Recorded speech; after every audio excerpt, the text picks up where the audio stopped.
Hey, folks, thanks for joining me for this episode of the Embellish Podcast, a podcast focused on product stories, product storytellers, interesting brand ambassadors, and anything else that I happen to come up with. Whether you're a bourbon fan, a geek, a casual observer, someone just floating through this channel, I hope you find it interesting. If you got here by chance, please take a moment to hit the subscribe button. Hopefully, it can be found on any podcasting platform that exists. And if you can't find me on a platform, send me an email at embellishpod@gmail.com, and I'll try to get that taken care of. I also generally live stream the recording of these episodes on YouTube. You can find all of my links on Instagram at embellishpod or Twitter with the same handle.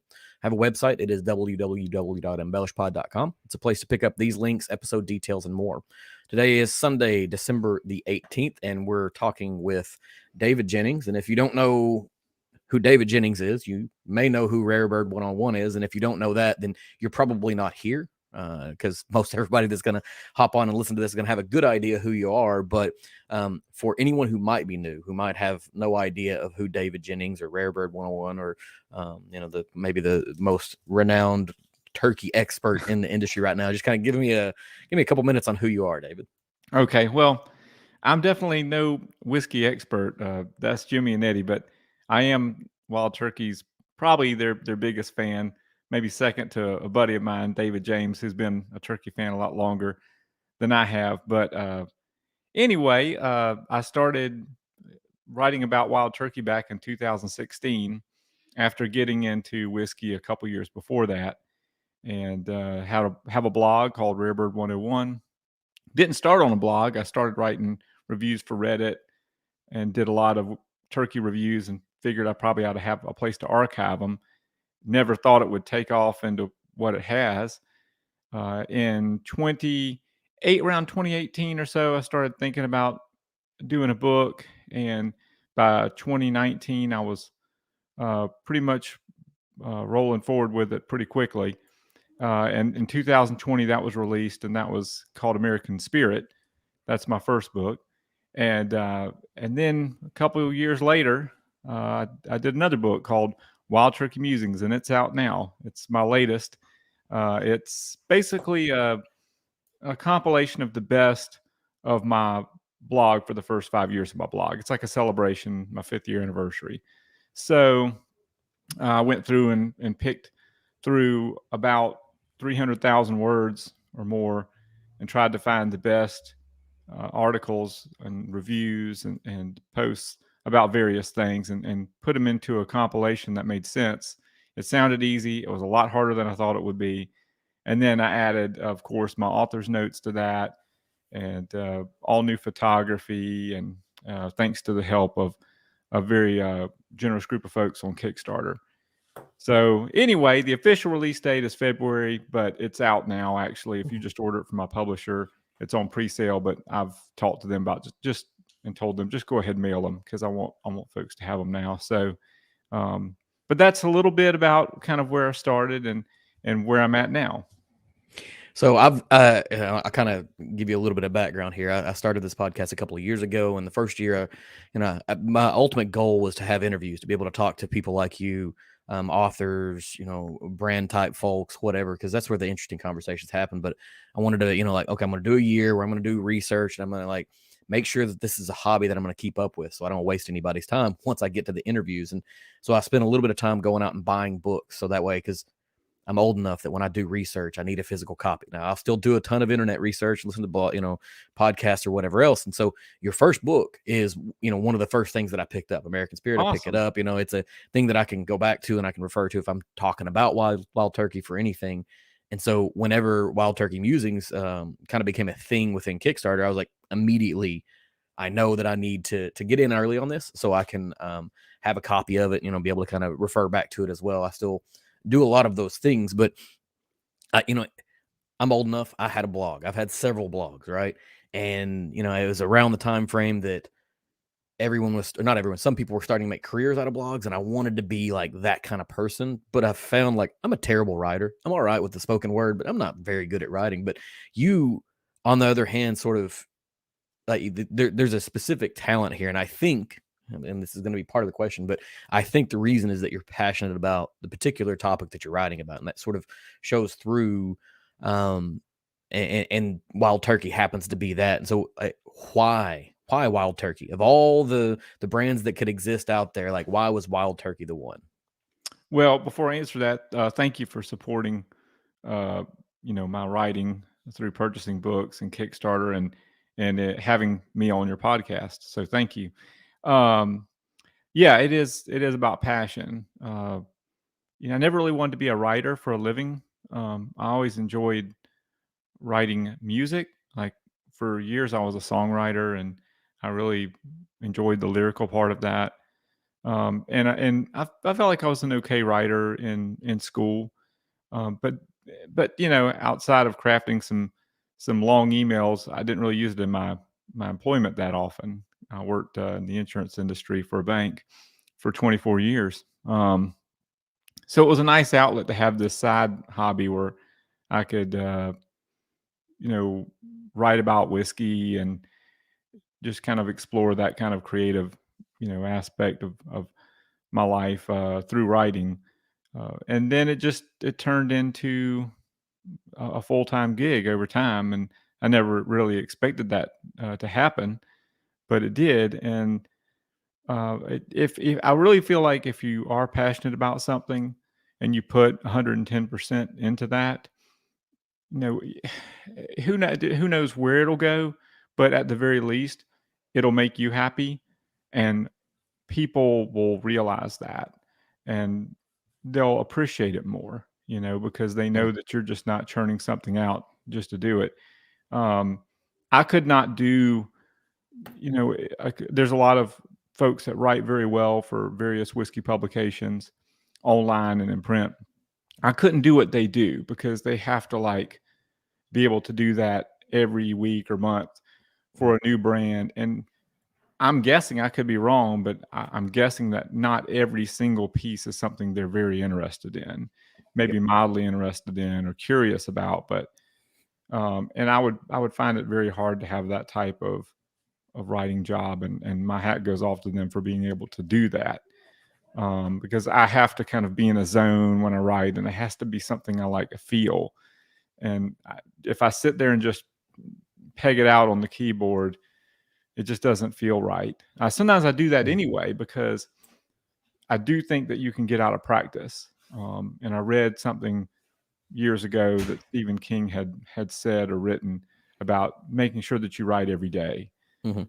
even if it's total garbage, because sometimes just by sitting down and forcing yourself to kind of do it, you will get into a zone and come up with something nice. But if you don't, at least you put in the effort and you tried, and maybe you cranked out some ideas that weren't good in the first place, so you're wasting your time anyway. Um, and you learned that, well, next time I'm going to take it from a different angle. So it's not always easy, but I Mhm. try to have fun with it. Yeah, and I've read similar things. If I think about George Martin, who wrote the Game of Thrones series, he said in the past he tries to write 500 pages a day, out of which maybe one is good, right? So, but Right. that's what you sort of have to slog through it. And you kind of touched on writing on assignment, and folks that do that. And I mean, that's an incredible talent. But Hmm. there's something about a soul of being able to write something that you're deeply touched to. Like you kind of put soul into the writing of it. But you touched on a thing, and I had it for like way later, because I listened to Bourbon Turntable on a regular basis, and you were on with them recently. Where can we find David Jennings songwriting? Is that out there? Is that in the ether, or was it because I think that you and I are similarly aged enough where maybe some of the things we did are not necessarily available on the internet. Maybe that's a good thing, maybe it's a bad thing, but like, if can we if you find go David to the Jennings right music? if you go to the right dungeons of the internet, you might find some things. Hmm. It's nothing, that's out there actively promoted. I'm not on YouTube or anything like that. I'll just leave Hmm. it at that. If you're that interested, you can do a little sleuthing and maybe find it. So it's not completely off the internet, but very Hmm. little is left out there. Mainly because I can't remember the login to that particular website to get in and take it down. So it'll just stay up forever. But anyway, yeah, there's some stuff Yeah. floating around out there. Okay. So, writing a book is no small feat, and I've been fortunate enough to have several authors on this year.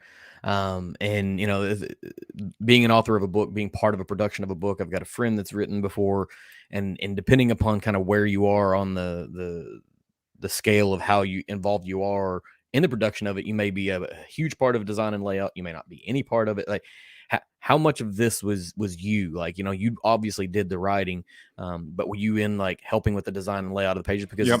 it's a really, really attractive book. Like if you actually Yeah. open it up and go ahead. Well, thank you.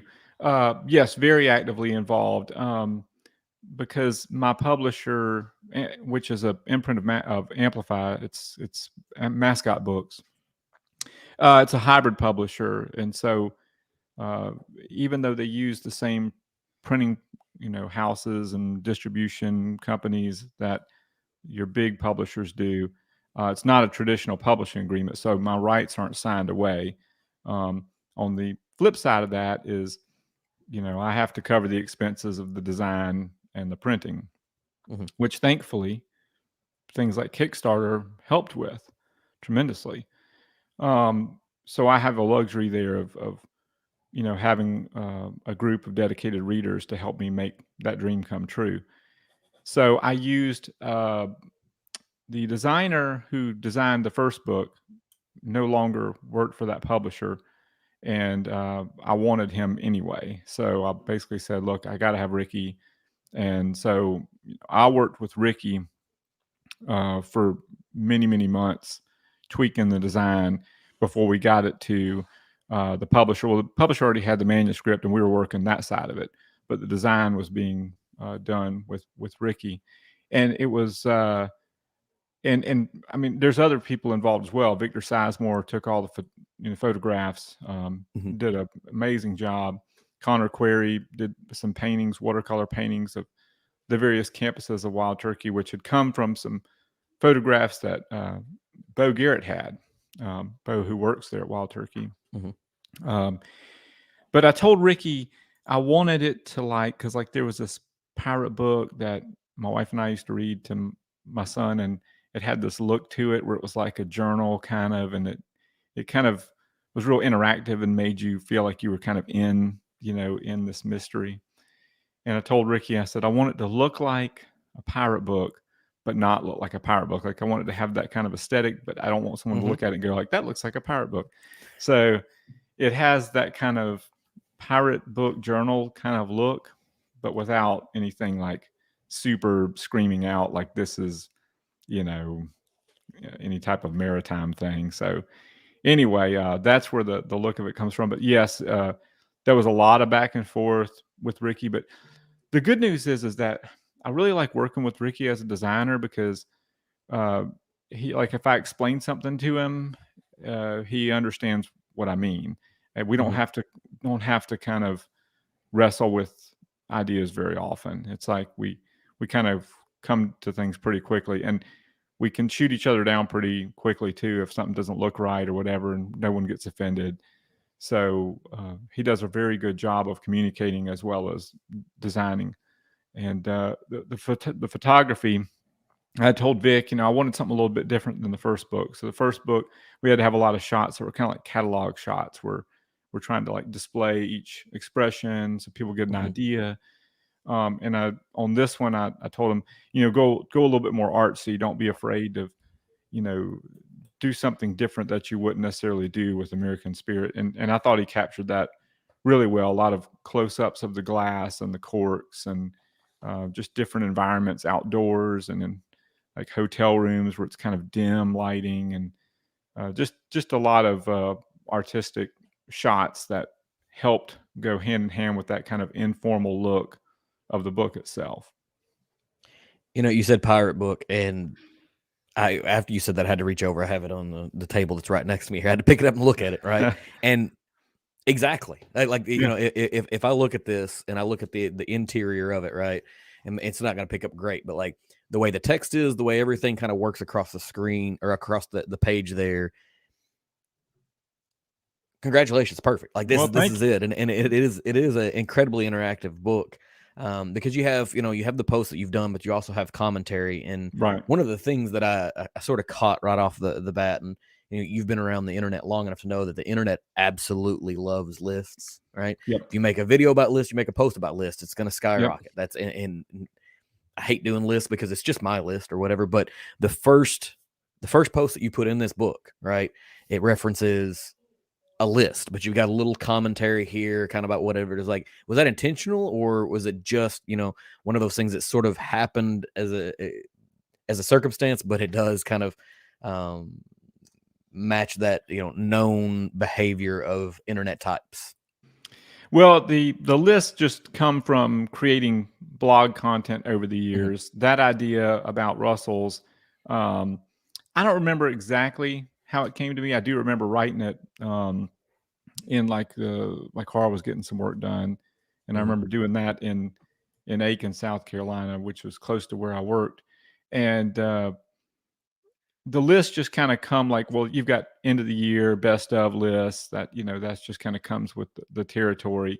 um, but there are some other interesting lists in there that maybe are what I feel are unique that Hmm. other bloggers or YouTubers haven't done. Like I have one in there, I think it's the essence of Eddie Russell, I believe, is in the, and then I had the essence of Jimmy Russell, and so it's a list of their greatest hits. Kind of like, what sets, Eddie apart from Jimmy? Which expressions can we classify as these are Eddie's? And then as far as Jimmy goes, made sure that like American Honey was on there because like that's a big deal. Well, it was Wild Turkey Liqueur when he came out with it, but Hmm. that was the first flavored bourbon, and of course 101's on there and Kentucky Spirit, etc.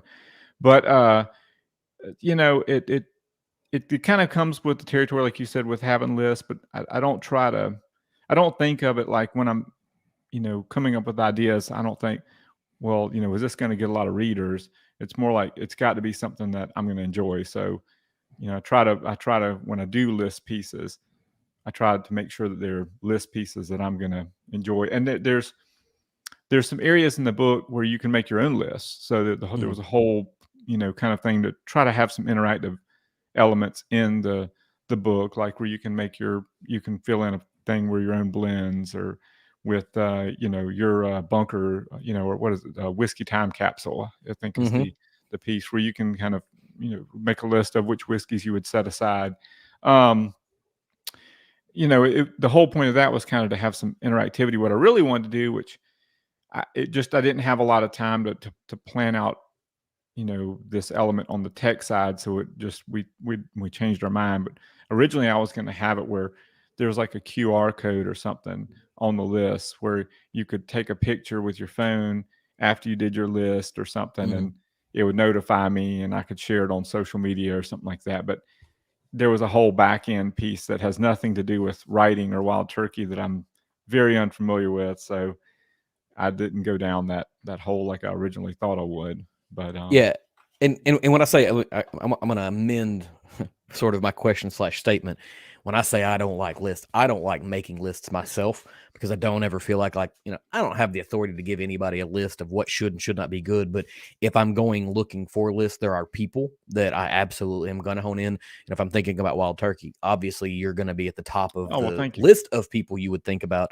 And then other people that you kind of get trust in over the time. And so it wasn't a criticism of lists in general. I was just saying I'm not going to make one because no one should listen to me, but there are voices that should be listened to, and you're sort of you're one of those people.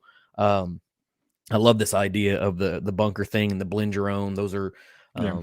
things that sort of kind of resonate with me. One of the things that I've done in the past is whenever I buy a bottle and I find something that's just really amazing, I try to set 2 ounces aside and a little little sample bottle. Like we've all got 4 million of these things floating around. I've got a little Yeah. box and I kind of catalog it.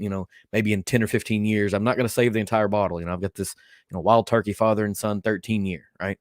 I'm not gonna save that whole bottle because I want to drink it because it's delicious. But I want to make Yeah. sure I've got 2 ounces that I forgot about that I saved in my closet over here that I can sort of come back to. But over the course of writing the blog, which kind of becomes the text of what you're doing for Wild Turkey Musings.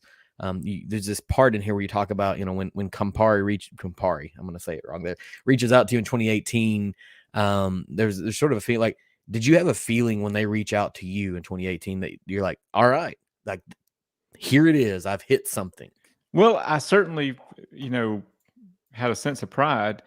I had written a piece called "The New Golden Age of Wild Turkey and Why You Should Be Paying Attention," and I had someone from Campari reach out and said, "Hey, we really like this piece. We would love to share it on Twitter," which I wasn't active on at that time. And they're like, "Would you be okay with that?" And I was like, "Absolutely, this is awesome," you know. So they tweeted it all out on the main Wild Turkey account, which generated a good bit of traffic, you know, for the blog. But it was, yeah, it was nice. It was cool to like. I remember getting the email. I remember I was at work and I got it on my phone and I was just like, "This is awesome." Mhm. Um, but it's nice to have someone recognize your work and your passion. It's even better when that person, you know, is someone from the company that you're writing about, or at least a product of theirs or a brand of theirs that you're writing about. So it meant a lot. Yeah. Yeah. And it still does. I mean, you know, I would call regular communication with Campari. Like, you know, I have all kinds of questions that I like to ask about Mhm. various releases, or, you know, how things are going with the visitor center or the single barrel program or whatever. I like to keep that connection there. Not an employee of, you know, of Campari, but I certainly uh, try to stay in communication with them as regular as possible when needed. So, and you've talked about this book being interactive, and it absolutely is. And you know, I got this book. I put it in my travel bag. I travel a little bit for work, and I was sitting in an airport in Cedar Rapids, Iowa, which no one should ever go to. There's not really a good reason to be there unless you accidentally end up there because your plane into Minneapolis gets rerouted because of snow. And I have this book out. And I'm kind of reading through the things, and I realize, you know, like, you know, some of this stuff I could go back to Rarebird 101 and I could read some of these posts. But we've got this situation, you know, if you walk into an airport and you see a ton of people holding out their phones reading to it, you know, we've got this idea that, you know, everybody's become digital zombies. They're just kind of looking at a book, or they're looking at their phones. They're completely Right. attached to it. And if we were to replace that phone with a book, which is exactly what you did, or a newspaper, a magazine, those, you know, downward croon necks staring at a thing becomes okay. Mm. And so you've kind of recreated your digital content in almost a regressive way for some, you know, super digital type people, to make people be able to feel comfortable being able to kind of read through it. But then you add in these little notes that come along with each post, which kind of sets the stage. You know, you mentioned it when you talk about the first one, when you're, you know, I was in a lobby of an auto repair shop for a few Yeah. hours, because we all form this idea of, you know, what you're doing when you write a post, right? Mm-hmm. You've sat down at your desk where you know, every single day, this is where you write. And that's largely not how writing always happens. Sometimes Right. it's where you can cram it in between kids' bedtimes, or, Yep. you know, soccer or football or whatever game thing that your children happen to be involved in. Exactly. I like this. This is truly interactive.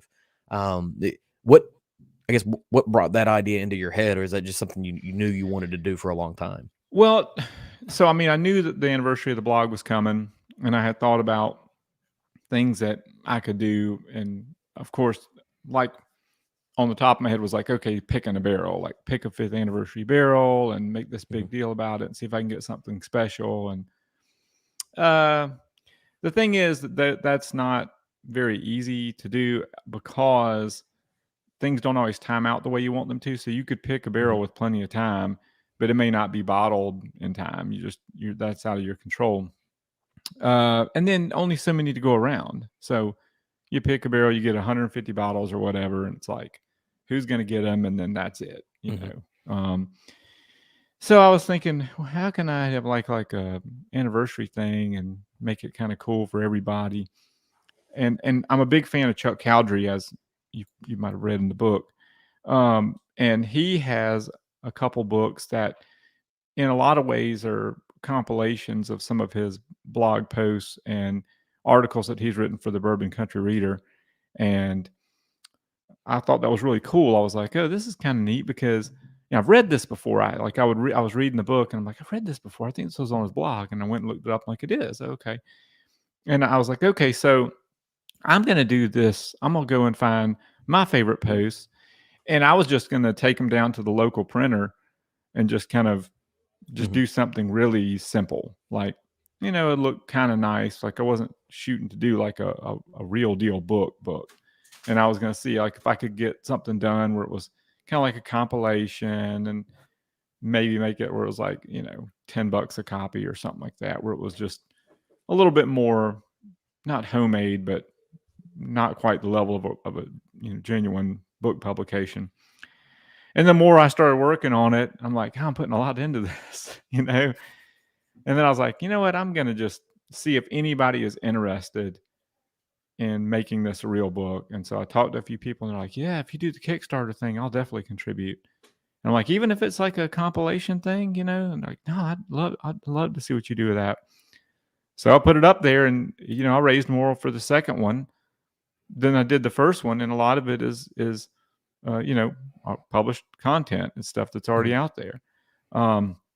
So I knew once I started raising money for it that I would have to make sure that I give people what they paid for. It's just, I can't just copy paste and print. So that's when the conversation started with Vic and Ricky, and just making sure that we could make something that was worth selling and that would be worth buying, from a customer. So anyway, that's how we got to that. It was me kind of slowly figuring out how to do this anniversary thing, and then once I realized that it could be funded, then I knew I could make it something special, and had to make it something special. Mm-hmm. So and you just kind of touched on picking a barrel, and that's sort of a super fun experience. Do you have kind of a memory of a barrel pick that's like, that's the best one that I've picked to date? Because I've had a few things that you've been a part of picking, and they're always fantastic. But thank you. Do you build a favorite to your brain? Not. I mean, there are some barrels that I've picked that I like better than others. Mm-hmm. But I'm happy with every barrel I've picked. There's not one that I'd go, oh gosh, really wish I had not picked that one.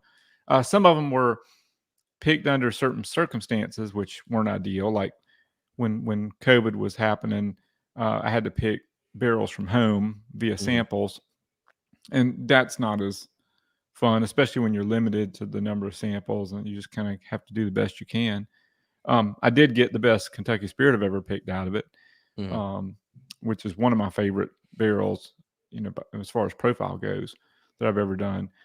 But I'd have to say that I appreciate the experience more than the whiskey itself. There's just something really special about picking a barrel, whether it's in Rickhouse A, or I've had some where it was just me and some friends at a table with Eddie in a restaurant.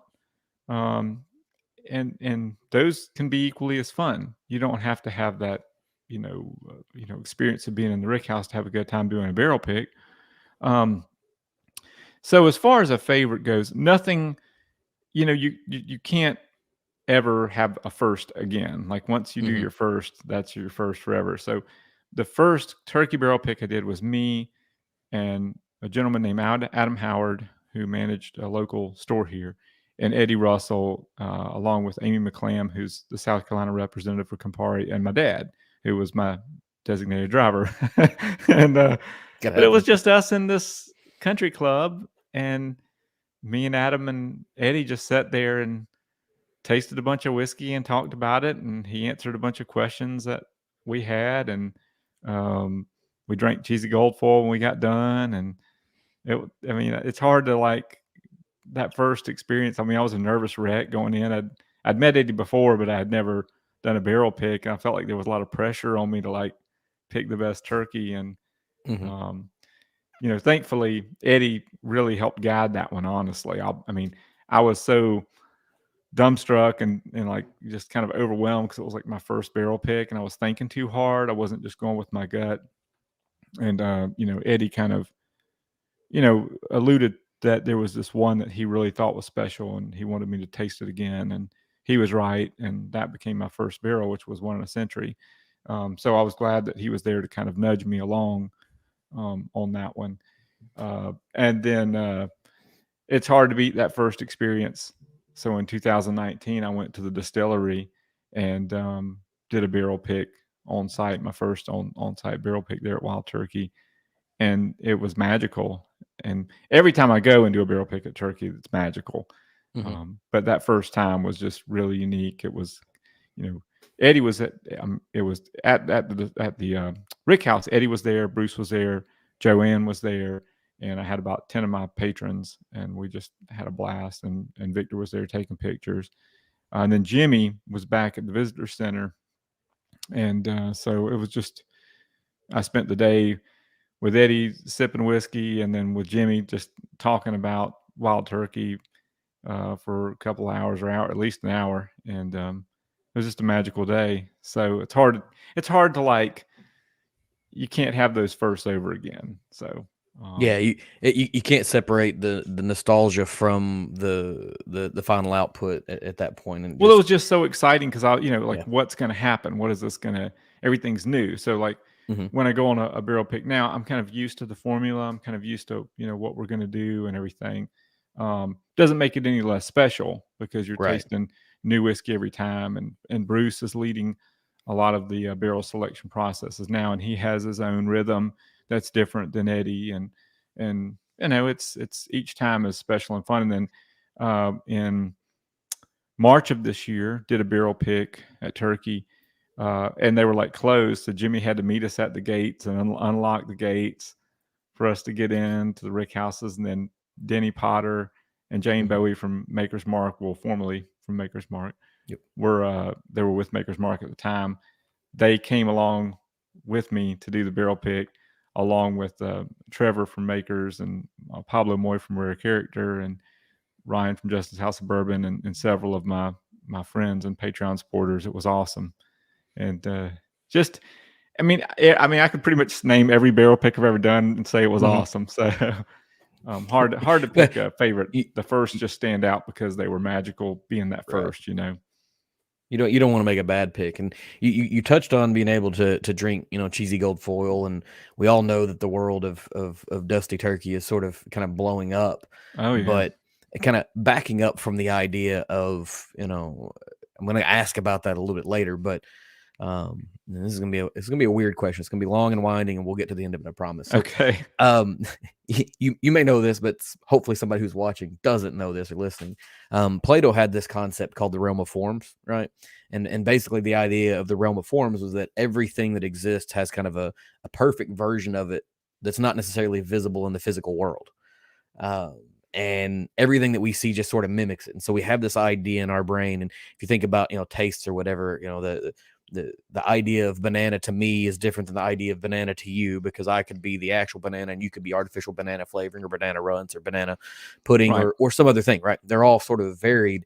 They're all different forms of the best thing. But if you were to think about, wild turkey design, Mm-hmm. bottle label, or just actual product, like what is the quintessential realm of forms version of wild turkey? Like if you were to pick a year of a bottle label or a type or a brand style, or is it Oh, Russell's, is okay. it whatever? You're talking about profile wise? It could be anything, right? Because we can talk about profile flavor wise, or we can talk about design, right? Because sort of in maybe to seed this, if I were to think Okay. about it, if you go back to some of the original Austin Nichols wild turkey label designs, those are some of the most beautiful designs that exist, and everything since then to me feels slightly off from that. Like there's a real distinct identity, but then flavor profile could be a completely different conversation. Yeah, I think that I'll say it this way. Mhm. Um, if you want to find something that's quintessential wild turkey in a store right now, because Mhm. if we could go back in time, I could say 1981, 1018, and all this kind of stuff, and the average person listening is not going to be able to. The majority of people listening aren't going to be able to acquire it unless they want to really dig into their checkbook or credit Mhm. card. But if you want something that you can go out right now and feel good about, that you've got the quintessential wild turkey, and I've said this on other podcasts before, and I mean it. Go to the liquor store and buy a handle of Wild Turkey 101, Mhm. and tell me that doesn't feel good walking out that store with a handle of 101.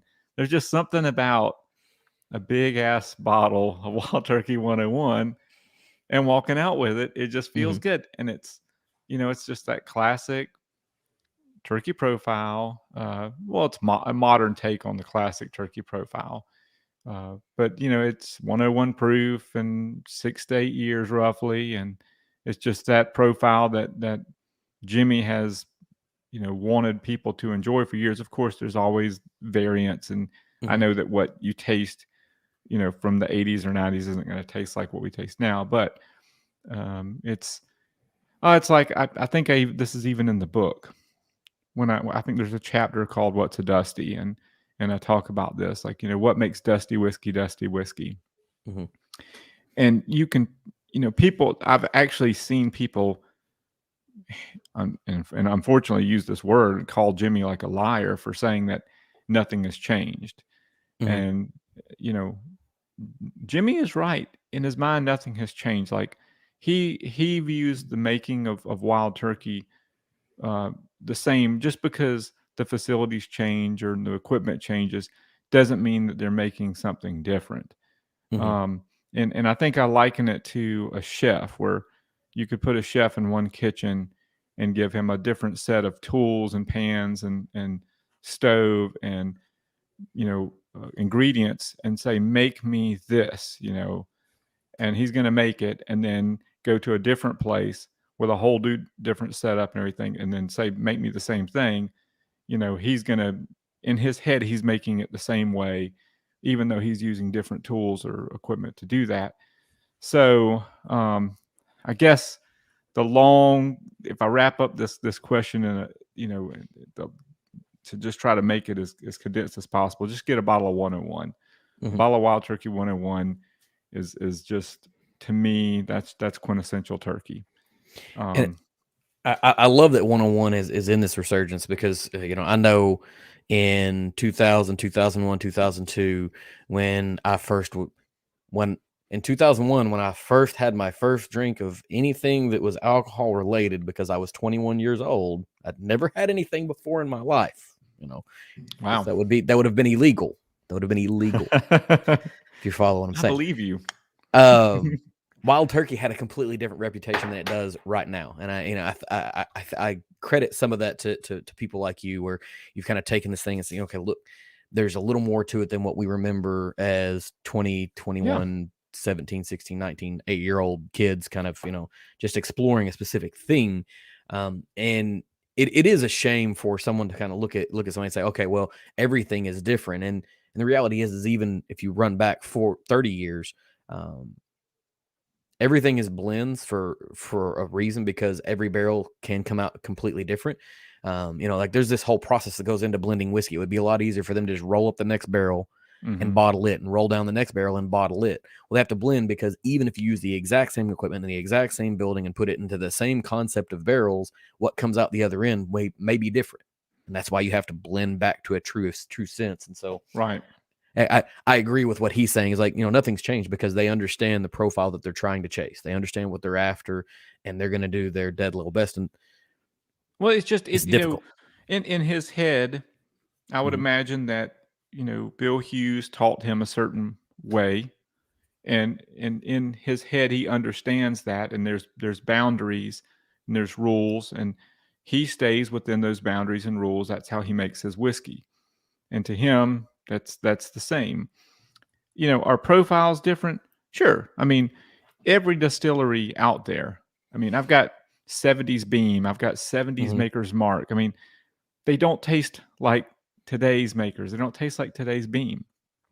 But that doesn't mean that today's Makers isn't good, or today's Beam isn't good. And they would probably tell you the same thing. Yeah, we're doing what we did back in 1950 something, whatever. And to a large degree, they're right. But things change. The water changes, the tanks change, the stills get changed out. I mean, there's all kinds of factors, and I will say that Makers is probably the closest. Their profile is probably closer to their dusty profile than a lot of other distilleries, mainly because they've changed less than other people have. Right. Like they still rotate their barrels, which is something that Turkey used to do but doesn't anymore. They haven't changed their entry proof, which Wild Turkey has. So they still have a few Cypress tanks. They're for show, but they Mhm. still use the mash. It's not like it's completely out of the picture. So it is, of course, tucked in and blended in with, you know, other mash Yeah, from, steel it's likely fermenters. But buried deep enough to not have a huge impact on the final blend because the volume that comes out of the Cypress tanks isn't huge. right, right. The fact is it's there. So Yeah. they are closer, in profile from their modern, but it's still not the same. Like, do you put Dusty makers next to modern weight makers, and there's a difference. Mhm. It's just not as notable as some other places. Plus, I mean, they're bottling at 90 proof, and so you've got a good bit more water there. Where if you're comparing something like rare breed, that's uncut, there's going to be a difference from like a 92 rare breed to today's rare breed. Yeah. I mean, and you can't recreate, and this is I've talked about this before in past episodes. Like there are certain things that you cannot change, like health standards and OSHA type concepts in distilling and bottling facilities was incredibly different in the 70s than it is now and Sure. what they allow. I Yeah. mean, there are people standing on a bottling line in the 60s smoking a cigarette while they were bottling stuff. But like Yeah. all of these things may have some degree of an impact, but you And can't go ahead. well, there's other things too. There's the whole fact that, like, back before this industry really became what it is now, and some of this is still there in personality, but it was really almost like a bunch of farmers helping each other. So it was like, Yep. can I borrow this? Can I have this? I'll give you this for that. Can you help me do this for that? There was a lot more distilleries helping other distilleries. So, you know, in the 60s, say, for example, maybe their yeast goes bad. They pick up the phone and call one of the other distilleries. Hey, can we use some of your yeast? Sure. You know, Yep. or we're short on barrels this week and we need a few more to, to finish this product. Can we come buy a few barrels from you? Sure. And like that goes into the blend, and you would never know. Yeah. It was a And lot more of that helping each other out kind of stuff back then, before like the foreign companies started taking over and that type of thing.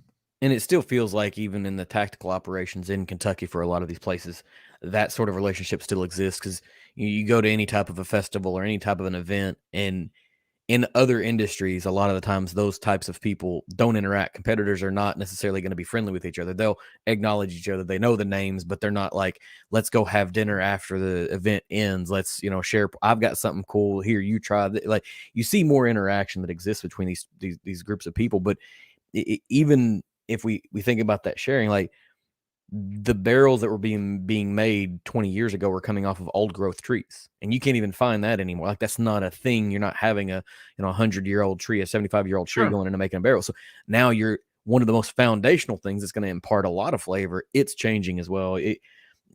Flavor profiles are going to change over time. It is what it is. Yep. But if I want to get into dusty turkey, right? If I want to get into truly dusty turkey, what's the thing? Like what should I be looking for that is, number one, not going to cost me my house, Okay. and number two, just going to be good?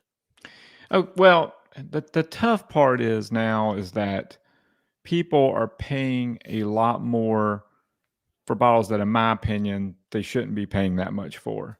Mhm. Like, I've had the luxury of trying a bunch of really good wild turkey over the years.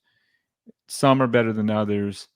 Very few are ones that I would pay big money for, and even fewer are ones that I would pay what anybody's remotely asking for now. Because some of these prices are just ridiculous for and that not just for wild turkey, but for a lot of labels.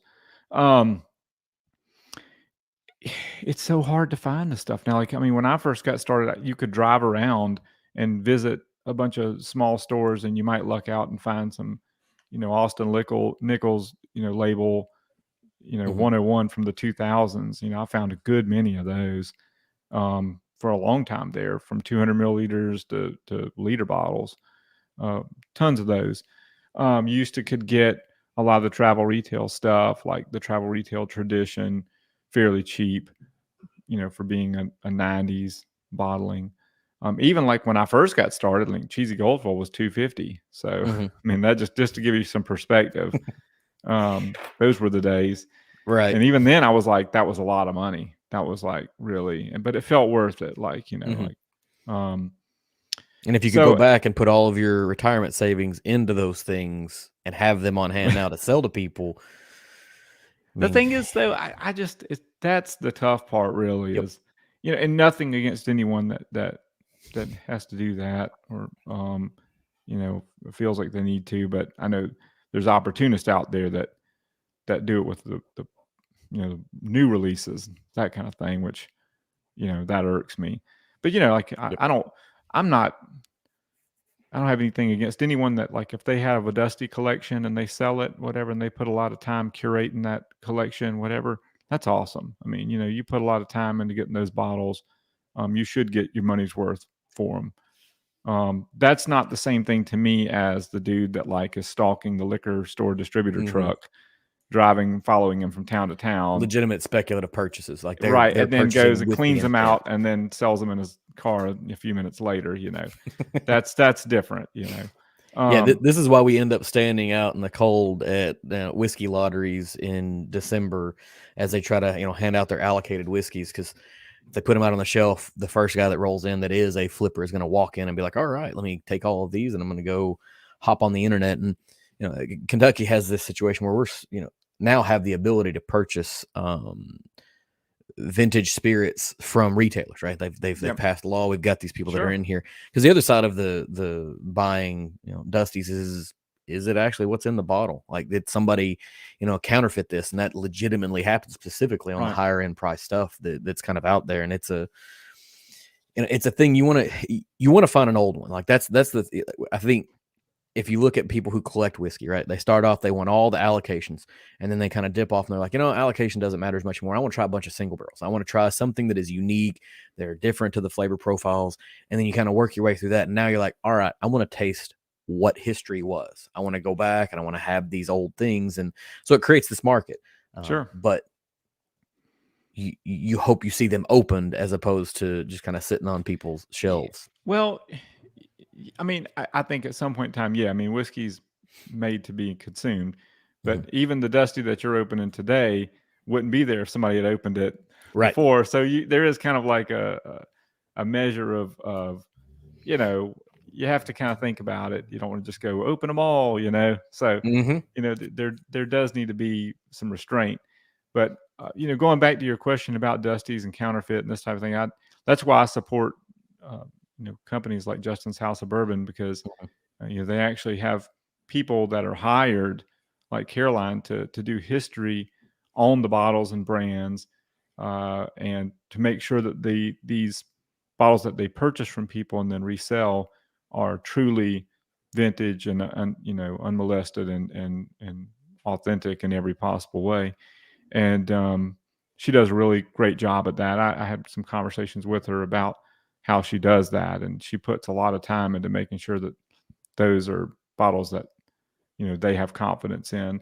And yes, I've heard people complain, well, it costs more than it does to buy there than it does on the secondary. And I'm like, well, I mean, they have rent and utilities and have to pay people. They employ people. And you're also buying something that you feel fairly illegal. safe about, right? Yeah, right. It's not illegal, number one. So that's a big one. Yeah. But it feels safer, and if there is any question about it, you've got somebody to sort of talk to about it, as opposed to a person that disappears off of the internet. Sure. And then what are you buying? Do you ever really know? I mean, until you pop the cork, you don't. And even for some people, they may not even have the experience to know that either. So that's what you're buying at Justin's House or I think Revival that's in Northern Kentucky or whatever. Is it? You want to know that what you're getting is quality. Exactly. Yeah, they have the experience to feel comfortable that they know that this is truly what it's supposed to be. And so now you can build that, as opposed to, you buy a Jim Beam decanter off of Facebook and you hope that they just didn't refill it with a bunch of 8-star or something. Yeah. And a lot of it too is you do it every day. You get a feel for kind of like, you kind of know it when you see it, like something just doesn't feel right. And also, like a place like Justin's has, a library that they can go back and refer to. So if someone brings in, a Pappy from 2007. Well, they've got other Pappies from that same year. They can compare them to and make sure that the seal and everything looks Feel exactly the the same. paper, the Right. label on the paper, and make sure Right. that the You and I font don't have and the luxury of having yeah. a library that we can make references to. It's like we just have to take it at face value. So it's nice to have that. So yeah, totally support what they do. Yeah, I had the benefit. I had a friend that was working at a liquor store in Nulu, and he's now with Justin's House of Bourbon. But while I was there, they were looking over a vintage bottle, and they had brought him in. Kind of he was going over the provenance of it and was it right, and it was a legitimately counterfeited bottle. Like he brought it out, and he these letters are raised and they're shiny, and they shouldn't be because that wasn't the printing. Like he knew the things. Like I'd have been like, it looks right to me, and so it's kind of a it's a great way to participate and being able to pick up things that you shouldn't be able to find anymore and feel comfortable about it. But we'll shift a little bit because we're getting right up on an hour, and I don't want to steal too much of your time. Okay. You've got a pretty significant Patreon community, and Good in folks. that there are some opportunities for us to be able to pick up single barrel offerings that you've done. Yep. How many picks have you done with Rare Character so far? Oh, wow. A lot. Pablo's a friend, so I've done. Let's see. So I've got three that are just kind of sitting there right now, waiting to be right. I've got one that's a rum finished bourbon. It's a 6-year bourbon that was put into a 4-square exceptional cask, empty cask that has been resting for a while and probably rest a little bit longer. I've got another straight rye, another straight bourbon in the works. Some other secret projects in the works there with Rare Character. But as far as come out, I have a straight rye, a straight bourbon, and a PX sherry finished bourbon. All those have come out, and they're all gone now. But those go pretty quickly. Surprisingly, I mean, for the price, they go very quickly. So Rare Character was one of those, and I honed in on it specifically because I was able to snag up the ride that you did through the Patreon community. It was a label that sort of hit to me, and there's a ton of new brands that hit the market all the time. So you're always looking for, who's somebody that's reputable that's pairing with this particular label, so you can kind of feel comfortable that this is going to be good because, a lot of people are buying a lot of different things, and you've got some that are a little bit more nefarious on doing, finishes that are wet finishes. You can use some terminology to kind of get on basically a liqueur. Effectively, yeah, right. Yeah. And which one's a legitimate, which one's not. And so you kind of, I watched several Rare Characters come out, and whenever I saw, okay, you're doing this right, I'm like, perfect. Now I can kind of jump in, and man, it's really fantastic. Like it's just a really, really, really good selection. Well, thank you. We that one was an instant from everybody. The second we tasted it, it was just like that was a done deal. That one and the sherry were done on the same night. I forgot to mention I did a collaboration with Jay West from who's a moderator for Reddit. We did a Amberana rye that was just really complex, and I offered it to my patrons. We didn't have enough folks interested, so Jay and I did a 50-50 kind of collaboration. There was at least one person that was interested. Yeah, we had just had a little bit more, which is so funny because those things just fly. I mean, they really do.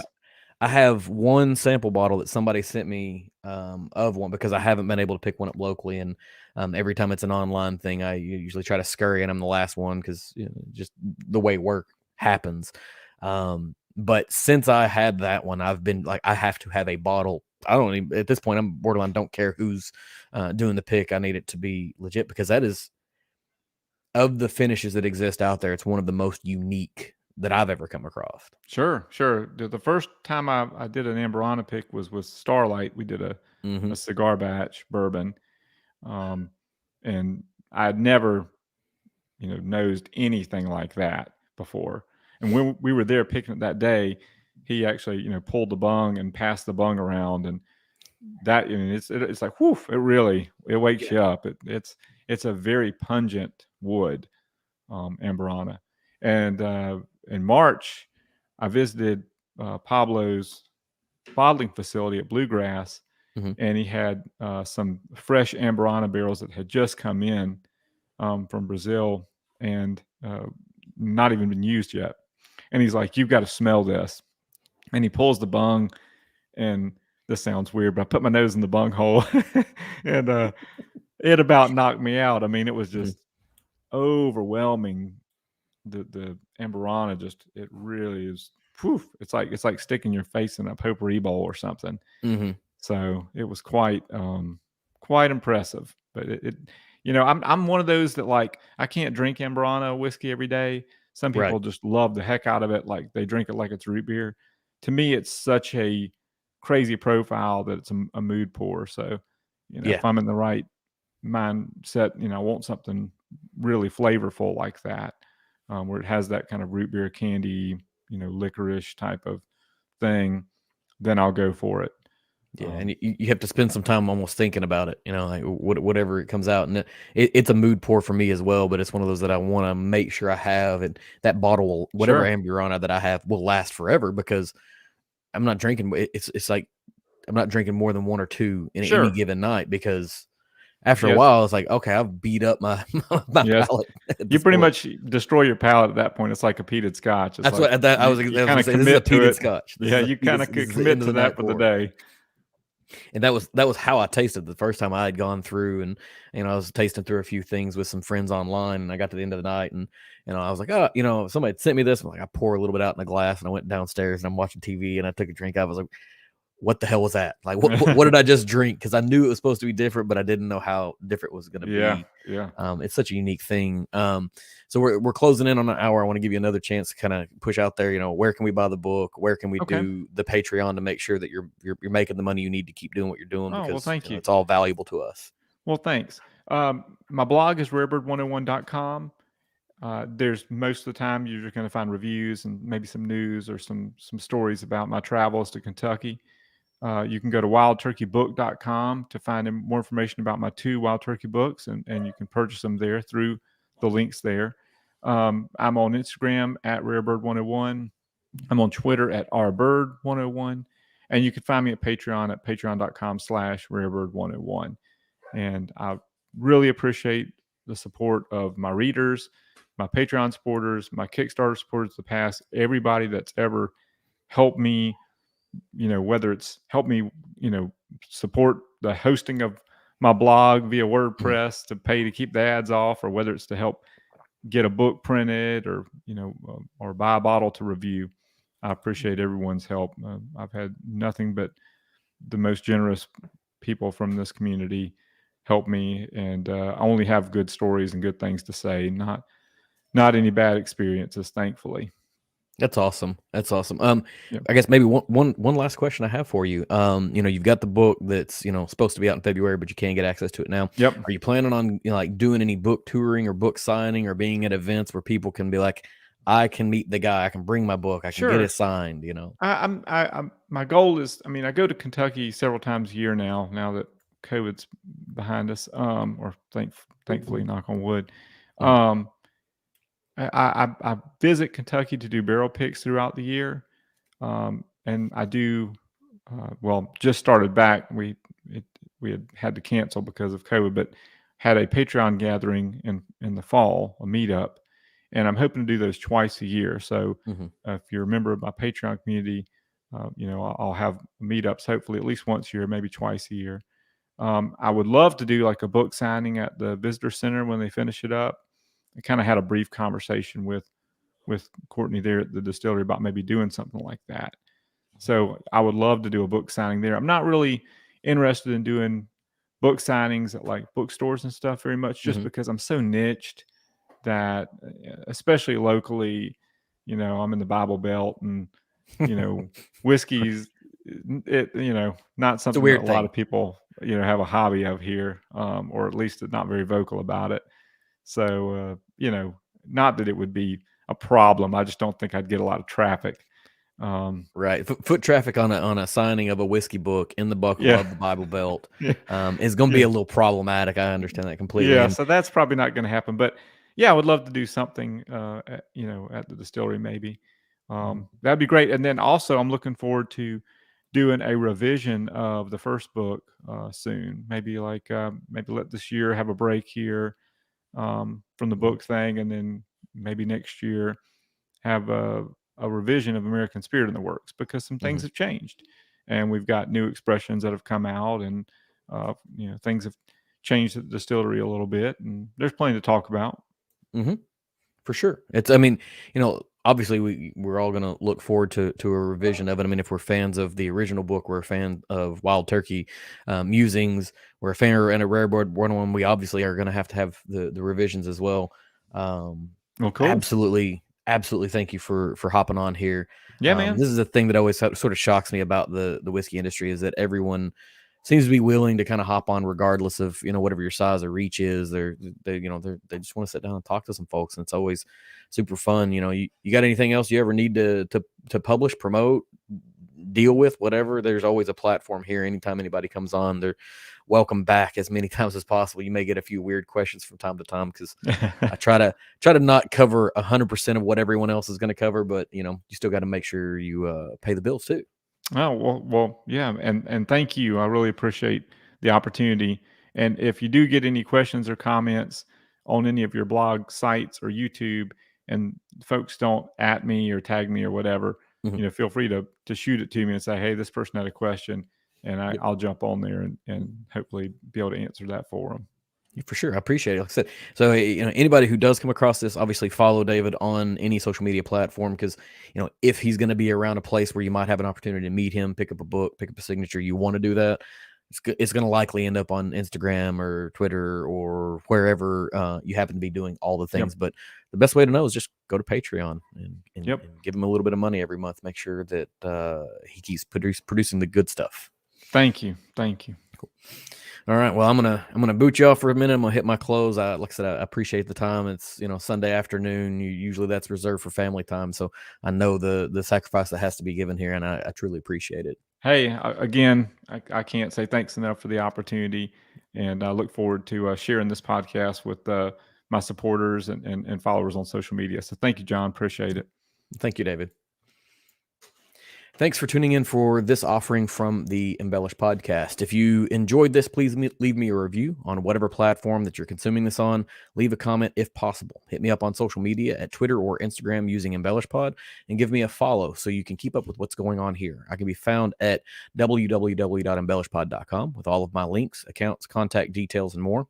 I'll be back again next week with another new offering for you. So until then, cheers and thanks for hanging out.